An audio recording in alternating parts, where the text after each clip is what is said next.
हाल ही में भारत ने प्लान 365 की घोषणा की है, जो कि बांग्लादेश के खिलाफ एक व्यापक कूटनीतिक और आर्थिक रणनीति है। ये 1 साल के भीतर बांग्लादेश के समर्थन को कमजोर करने का लक्ष्य भी रखता है। अगले 365 दिनों में बांग्लादेश के लिए अपने आयात बिल को चुकाना मुश्किल हो जाएगा और वैश्विक संस्थानों से कर्ज पाना भी कठिन हो जाएगा। भारत सरकार से ये गुहार लगा रहे हैं कि भारत सरकार हर एक तरीके के एक्सपोर्ट इंपोर्ट को बंद कर दिया जाए। वहां से तो कुछ आ नहीं रहा है, लेकिन ये भिखमंगा, जैसे पाकिस्तान भिखमंगा है, वैसे ही ये जाहिलिस्तान और ये जिहादिस्तान भिखमंगा है। अभी तक आलू प्याज चावल आटा ले रहा है, अभी तक ले रहा है। तो बेशर्मी की इंतहा देखो इन मुसलमानों की। बांग्लादेश का गला घोट देंगे यार हम लोग, धीरे धीरे धीरे खत्म हो जाएगा बांग्लादेश। मैं आपको बता रहा हूं, जो बांग्लादेशियों को ये गलत फहमी है कि आपको आजादी मिल गई, कोई आजादी नहीं है। आप अंग्रेजों के गुलाम बन गए हैं और they are moving towards the radicalisation.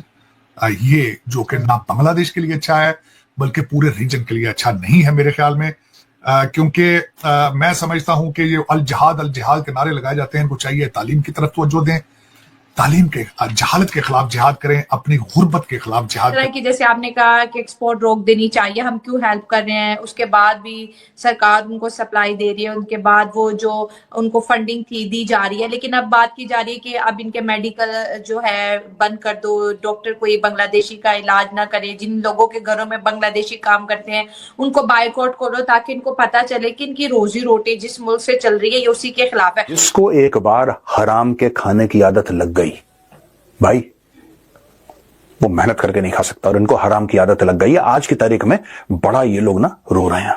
के पास मजबूत अर्थव्यवस्था और ठोस सप्लाई चेन है, जो उसे बांग्लादेश से अलग करता है। आगामी 1 साल में भारत अपने व्यापारिक रिश्ते और कूटनीतिक उपायों के जरिए बांग्लादेश को घुटने पर ला सकता है। भारत की तरफ से कि हमें हर तरह की, जैसे आपने कहा कि एक्सपोर्ट रोक देनी चाहिए, हम क्यों हेल्प कर रहे हैं, उसके बाद भी सरकार उनको सप्लाई दे रही है, उनके बाद वो जो उनको फंडिंग थी दी जा रही है। लेकिन अब बात की जा रही है कि अब इनके मेडिकल जो है बंद कर दो, डॉक्टर कोई बांग्लादेशी का इलाज ना करे। जिन लोगों के घरों में बांग्लादेशी काम करते हैं उनको बायकॉट करो, ताकि इनको पता चले कि इनकी रोजी रोटी जिस मुल्क से चल रही है ये उसी के खिलाफ है। लेकिन बार बार जब बांग्लादेश का नाम आता है, साथ पाकिस्तान की इन्वॉल्वमेंट बहुत ज्यादा जो है भारत की तरफ से बताई जाती है कि पाकिस्तान बहुत ज्यादा इन्वॉल्व हो रहा है। लेकिन अभी तक अगर देखा जाए तो कोई ऐसे कोई प्रैक्टिकल वर्क तो नहीं हुआ दोनों कंट्रीज के बीच। जैसे हम पाकिस्तान और बांग्लादेश की बात करें, जैसे एक खबर थी कि F-17 भी बांग्लादेश खरीदना चाहता है पाकिस्तान से, तो वो सिर्फ एक ब्रेकिंग न्यूज बनती है या कोई प्रैक्टिकल भी? क्योंकि 40,000 टन RDX तो आ चुका पाकिस्तान से बांग्लादेश में। एम्यूनेशन वगैरह तो बम गोला बारूद, जो पाकिस्तान जिस चीज में प्रो है, या तो छोकड़ीबाजी में प्रो है पाकिस्तान, या तो जिहादियों में प्रो है, या तो बम गोला बारूद में प्रो है। यही 3 चीज में तो प्रो है पाकिस्तान। पाकिस्तान के पास एक एक्स फैक्टर सब में होता है। हर एक देश में और हर एक व्यक्ति में एक्स फैक्टर होता है। मेरा एक्स फैक्टर है, I am a good speaker. आपका कुछ और एक्स फैक्टर होगा, किसी का कुछ और होगा। पाकिस्तान का जो एक्स फैक्टर है, लौंडियाबाजी, छोकड़ीबाजी। वैसे तो ना कहें आप। दूसरा हो गया बम गोला बारूद, और तीसरा हो गया जिहादियों और आतंकियों को रोटी बोटी। इसी चीज से तो पाकिस्तान जाना जाता है। चलिए आप मुझे बता दीजिए, अमेरिका किस हिसाब से देखता है आपको? 56 मुस्लिम मुल्क आपको किस हिसाब से देखता है, आप मुझे बताइए भाई। यहाँ पर तो ऑलरेडी RDX आ चुका। 7% हिंदुओं को बांग्लादेश से बिल्कुल खत्म कर देने के लिए, उजाड़ देने के लिए ऑलरेडी RDX, बम गोला बारूद, एम्यूनेशन सब कुछ आ चुका है। अब कौन सा, अब क्या करना है?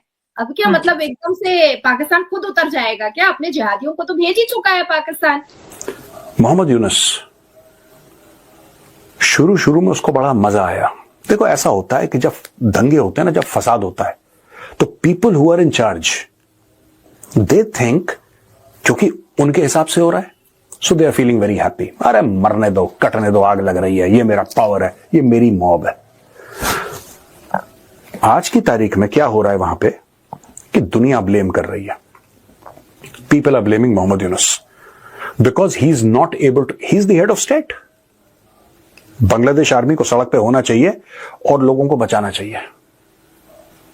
मैं आपको बता रहा हूं दोस्तों, बहुत जल्दी आप आज का ये 10 दिसंबर है, आप ये दिन नोट करके रखना, बहुत जल्दी इंडियन गवर्नमेंट कोई स्टेप लेगी and it's going to take a very very strong step. आज की तारीख में मैंने सुनी है ये बात, ये पुख्ता मतलब मेरे पास कोई ऐसी प्रूफ के साथ बात नहीं है, लेकिन मैं जिसने बताया मैं उस बंदे पे विश्वास करता हूं। Right, again I am saying I don't have proof, but I believe in that person. I believe in the person's credibility. The government of India is going to take a very strong step. Finally जिसका इंतज़ार था वो आहिस्ता आहिस्ता हो रहा है। बांग्लादेश के साथ ऐसा व्यवहार करना चाहिए कि ये लोग समझ जाए कि इंडिया क्या है। ये लोग भूल गया है कि पाकिस्तान एक दिन इन लोगों को मार रहा था और इंडियन आर्मी, इंडियन लोग, इंडियन गवर्नमेंट इन लोगों को देश बना के दिया। इन लोगों को कुछ नहीं करना है, बस खाना पीना जो भी सामान इंडिया से लेता है ये लोग, बॉर्डर सील करके सब कुछ बंद कर देना चाहिए। ट्रेड बंद कर दो, बंगाल के खाड़ी से, म्यांमार से, उड़ीसा से जो भी सामान जा रहा है इन लोगों को बंद कर देना चाहिए। और इन लोगों को पता चलना चाहिए कि इंडिया क्या है, इंडिया का पावर अभी क्या बन चुका है, क्योंकि ये लोग भूल गया है इंडिया क्या है। सिंपल सब कुछ भी नहीं करना है। अगर इंडियन गवर्नमेंट चाहे तो बहुत कुछ कर सकता है, लेकिन हम लोग हिंसा पे विश्वास नहीं करते हैं। फिर भी कभी कभी ज़रूरत पड़ता है लोगों का औकात दिखाने के लिए, क्योंकि ये लोग दूध पी के, इंडिया का दूध पी के अभी सांप बन के फंसफंसा रहा है। तो इन लोगों को थोड़ा बहुत औकात दिखाना ज़रूरी है। ये लोग नहीं जानता कि भारत क्या कर सकता है इन लोगों के साथ, जैसे पाकिस्तान का हाल किया है। सारा ट्रेड बंद कर दिया, इंडियन फूड, इंडियन मटेरियल्स सब बंद कर दिया, तो पाकिस्तान का क्या हालत हो गया। आटे के लिए तरस रहा है ये लोग। तो बांग्लादेश का भी ऐसा ही हाल होना चाहिए, क्योंकि ये लोग हद से आगे बढ़ गया है और इन लोगों को अपना औकात दिखाना ज़रूरी हो जाता है। इन लोगों को लगता है कि चाइना हेल्प करेगा, अमेरिका हेल्प करेगा बांग्लादेश को। बांग्लादेश को कोई हेल्प नहीं करेगा अगर भारत बीच में आ गया, क्योंकि बांग्लादेश से कोई फ़ायदा नहीं है सारी दुनिया को, लेकिन भारत से सारी दुनिया को फ़र्क पड़ता है और फ़ायदा भी है, क्योंकि इंडियन मार्केट बहुत बड़ा इम्पैक्ट डालती है ऑल ओवर वर्ल्ड में। तो इन बांग्लादेशियों को ये मतलब समझ में नहीं आता, तो ये चीज़ समझाना चाहिए कुछ भी करके। और मोदी सरकार ये चीज़ करके रहेगा। पाकिस्तानियों को जैसे सबक सिखाया था, इन बांग्लादेशियों को सबक सिखाएगा। ये लोग बहुत बहुत आगे चला गया। तो आप लोगों ने देखा Pakistani public and Pakistani media इस बारे में क्या कहती है। अगर आप लोगों को इस तरह का वीडियो अच्छा लगता है तो like, share, comment and subscribe ज़रूर करिएगा। जय हिंद दोस्तों।